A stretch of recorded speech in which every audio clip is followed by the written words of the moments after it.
però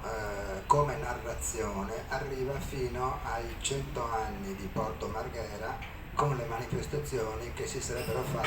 fatte poi ad inizio 2018. Per cui è un libro ancora attualissimo e nelle ultime pagine si parla proprio delle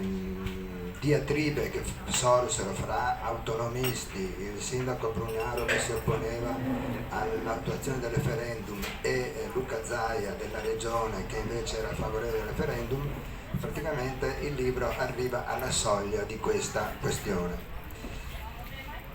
E mi chiede Vittorio perché la storia di Mestre. La storia di Mestre non mi passava neanche per la testa di farla, appunto perché esistevano già alcune storie di Mestre, fra le quali quella di Sergio Barizza, storico e archivista del comune, è sicuramente la più,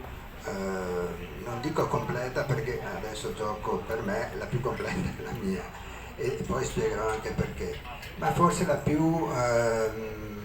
dettagliata punto per punto eccetera, ed è un gran bel libro e io quando mi sono accinto a scrivere questo libro ho chiaramente attinto a quanti di Mestre avevano già scritto